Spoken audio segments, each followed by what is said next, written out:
You wake up when your body is ready. No alarm, no schedule, no place you need to be. You sit up, stretch, and ask yourself one question.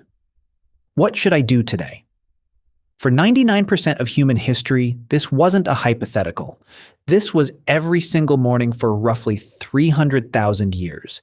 And the answer to that question looked nothing like the life you're living right now.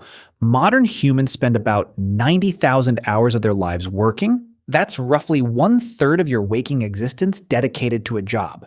But for the overwhelming majority of human history, jobs didn't exist. There was no employment, no wages, no boss, no career ladder to climb. So what did people actually do all day? Let's start with what we know for certain. In 1963, archaeologist Richard Lee conducted a study that would change how we understand prehistoric life. He tracked the daily activities of the Doju Hansi people in Botswana, one of the few remaining groups still living in a way that resembles pre-agricultural human life. He found that adults spent about 2.5 days per week acquiring food. That's roughly 17 hours. The rest of the time they did whatever they wanted. And here's the important part. This pattern shows up everywhere anthropologists look. The Hadza in Tanzania, the Ach in Paraguay, the Martu in Australia. Completely different environments, different continents. Same result. About 15 to 20 hours per week spent on survival activities. For context, you probably work twice that. Now, some of you are thinking, but those are modern people. How do we know ancient humans lived the same way? Fair question, and the answer comes from bones. When archaeologists compare skeletons of ancient humans to early agricultural populations, the difference is dramatic. Farmers were shorter. Their bones show signs of nutritional deficiency. Their teeth were riddled with cavities from grain-heavy diets. They had arthritis in their spines from repetitive labor, and they died younger. Ancient human skeletons. Taller, stronger, healthier teeth, less joint damage. Their bones tell a clear story. They were doing less repetitive physical labor, not more.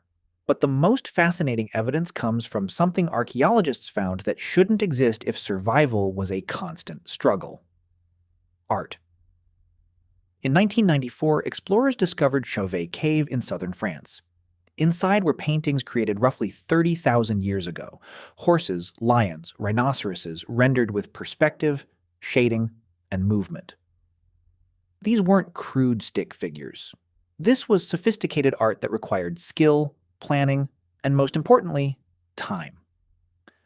Someone spent hours, maybe days, deep inside a cave by firelight painting animals on a wall. Not for survival, not for food, for beauty, for meaning, for something to do.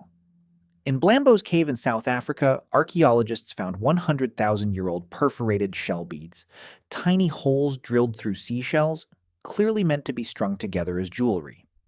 The nearest coastline was 20 kilometers away.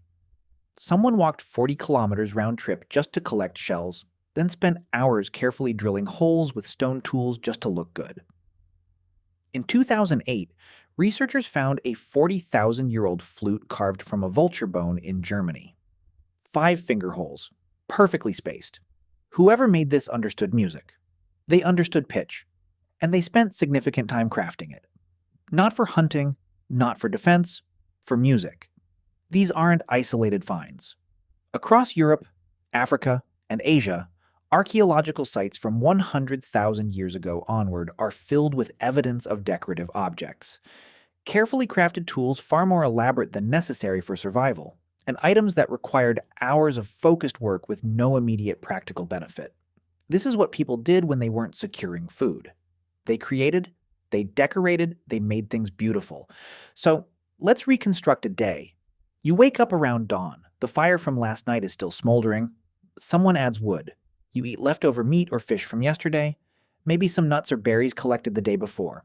Breakfast is social. People talk. They plan loosely for the day. Not because they have to, because that's what humans do. Around mid-morning, a small group might leave to hunt or gather. But here's the key. You don't go every day. If the hunt was successful 2 days ago and food is stored, you might not leave camp at all. You might spend the morning working on tools, sharpening a spear, weaving a basket, scraping an animal hide to make it soft and usable. This isn't work in the modern sense. There's no clock, no supervisor. You do it because competence matters, because being skilled earns respect, because making things well is part of being human. If hunting happens, it's not the frantic chase you see in movies. Humans are persistence hunters. We track animals at a steady jog for hours until they overheat and collapse. We're the only species that can do this effectively because we can sweat and regulate our body temperature while running. Most animals can't, so we outlast them. The hunt might take 3 to 6 hours, including travel. Then the animal is carried back and butchered. Everyone eats. And by early afternoon, the productive part of the day is essentially over. What happens next is what modern people find hardest to understand. Nothing and everything. People rest. They sit in the shade and talk. They play with children. They groom each other, picking through hair, reinforcing bonds. They make jewelry from shells or beads or animal teeth. They carve designs into bones or stones. They nap.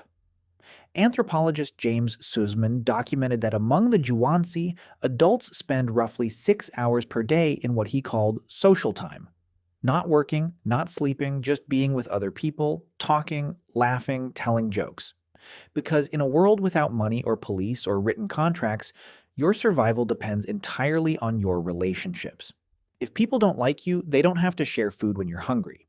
So you invest enormous amounts of time in those bonds. Not because it's productive, because it's how humans stay human. Then the sun sets. And this is when something remarkable happens. In 2014, anthropologist Polly Wiesner analyzed hundreds of hours of conversation recordings from the Juanzi. During the day, conversations were practical. Who saw animal tracks where? Which plants were ready for harvest? Complaints about someone not sharing fairly. But at night around the fire, 81% of conversations shifted to stories.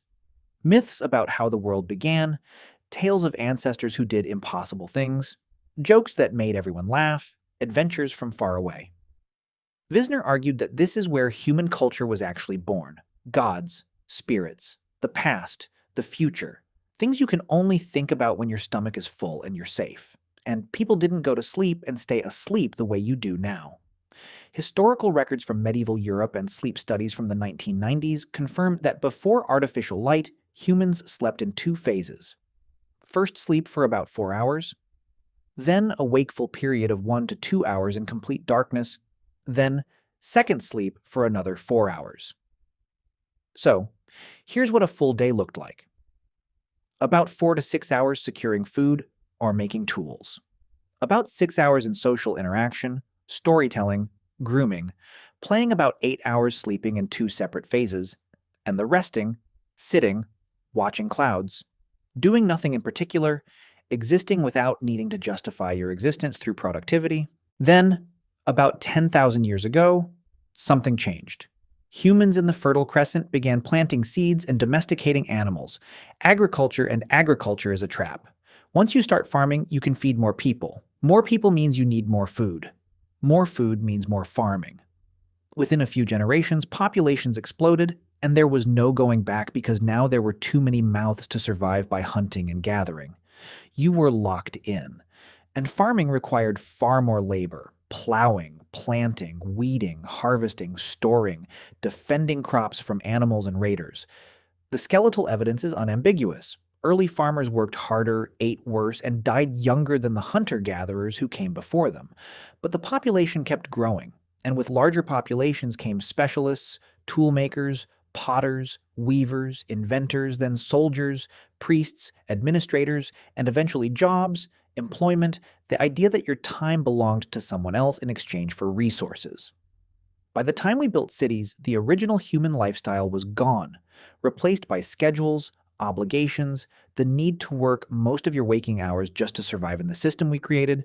Today you spend 90,000 hours working. Your ancestors spent way less. You sleep in 1 block and call waking up at 2 a.m. insomnia. They slept in 2 phases and used the middle hours for reflection. You spend your life chasing an illusion of greatness, achievements, wealth, and success by standards society invented. They woke up every morning already free, already enough, and at peace with nothing to prove to anyone. They didn't need to become successful. They were already living the life you're working your entire existence to retire into. You make art if you can find time after your job. They made art because they had time. And that's what humans do. We're not a different species, but we live so differently from how humans lived for 99% of our existence that we might as well be. We traded freedom for food security, leisure for population growth, time for productivity.